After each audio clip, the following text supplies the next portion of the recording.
Kate Spade, whose handbags carried women into adulthood, is dead at 55. Video. The American fashion designer was found dead in her Manhattan apartment on June 5, 2018. Ms. Spade was known for her bold, colorful and classy aesthetic. She was 55. Published on June 5, 2018. Credit image by David Howells, Corbis.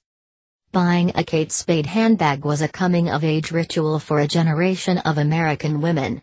The designer created an accessories empire that helped define the look of an era.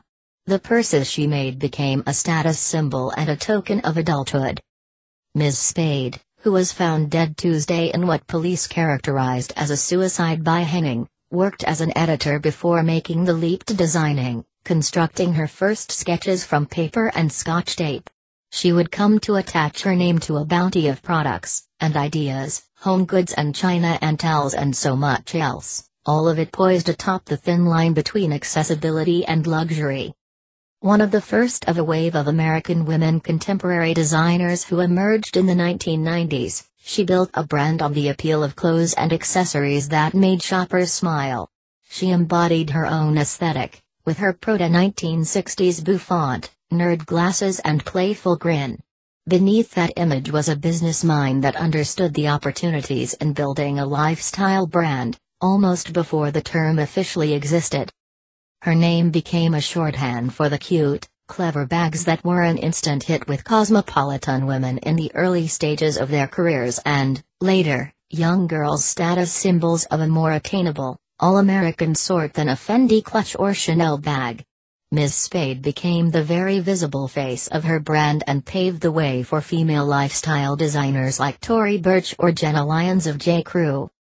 Kate Spade had an enviable gift for understanding exactly what women the world over wanted to carry. Anna Winter, the editor-in-chief of Vogue and artistic director of Condé Nast, said in a statement. Ms. Spade, 55, was discovered dead at her Manhattan apartment, where she had hanged herself in her bedroom, the police said. The New York Police Chief of Detectives, Dermot F. Shea, said that the death appears at this point in time to be a tragic case of apparent suicide, he said. It is early in the investigation. A police official, speaking on the condition of anonymity, said that a note found at the scene addressed to Ms. Spade's 13-year-old daughter indicated, among other things, that what had happened was not the child's fault. We are all devastated by today's tragedy, the Spade family said in a statement. We loved Kate dearly and will miss her terribly. We would ask that our privacy be respected as we grieve during this very difficult time. Image. Kate Spade in her showroom in 1999. Credit Marilyn K. Yee, The New York Times.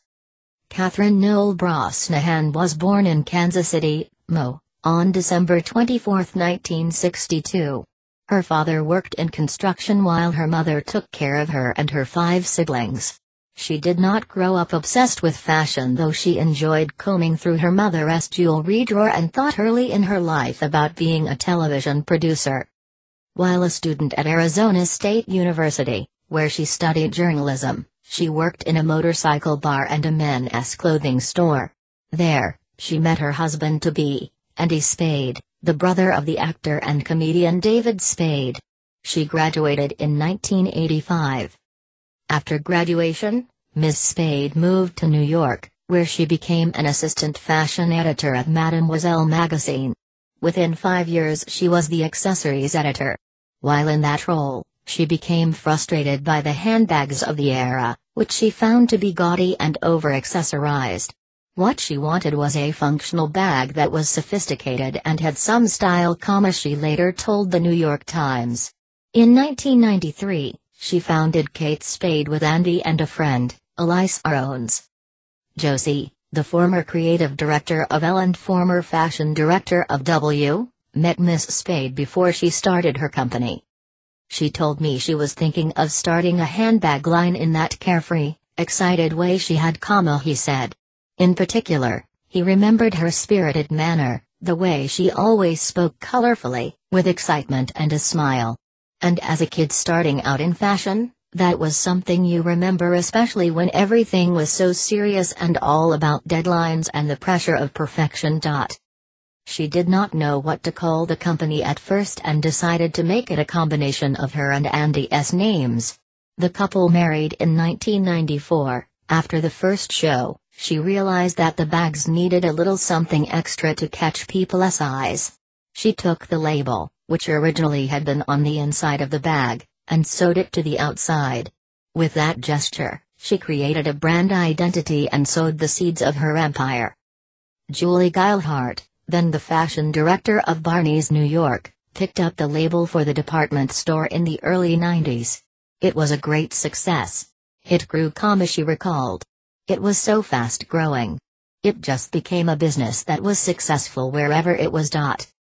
The mid-90s were the time of the handbag, Ms. Geilhardt said, and Kate Spade was able to bring bags to young women whose budgets were not yet at designer levels. Kate and Andy always had their thumb on the pulse, she said. They put their passion into an opportunity. Within a few years, they had opened a Soho shop and were collecting industry awards, given a Rising Talent Award by the Council of Fashion Designers of America in 1995. She was named its Accessory Designer of the Year in 1997, and Best Accessories Designer at the Accessories Council ACE Awards in 1999, the same year the Spade sold their shares of the company to the Neiman Marcus Group. The year before, it had $28 million in sales. Image. Kate and Andy Spade during a party in Central Park in 2003. Credit Scott Grice, Getty Images. Approachability was her calling card, whether she was making bags, clothes, which her company later expanded into, or books. She was a style icon, said Ira Silverberg, who asked the Spades to do a book while working at the literary agency Donadio and Olson. But I thought they were really accessible people, and when I got to know them, I realized they were. The series of books they worked on together, little gift items issued in 2004 as guides to style, manners and occasions, were a hit, selling in the hundreds of thousands of copies. She and Mr. Spade, Mr. Silverberg said, understood how to reach an audience without alienating a consumer.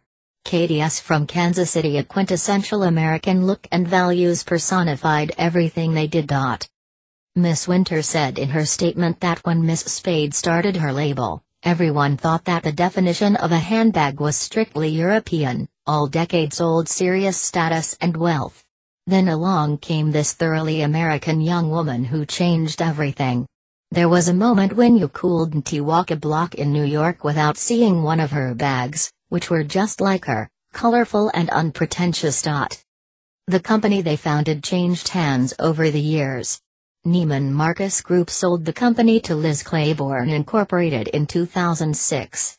By 2017, when Kate Spade and Company, as the former Liz Claiborne Incorporated eventually came to be known, was acquired by Coach Incorporated, Mr. and Ms. Spade had been gone for more than a decade, having left to devote themselves to other projects.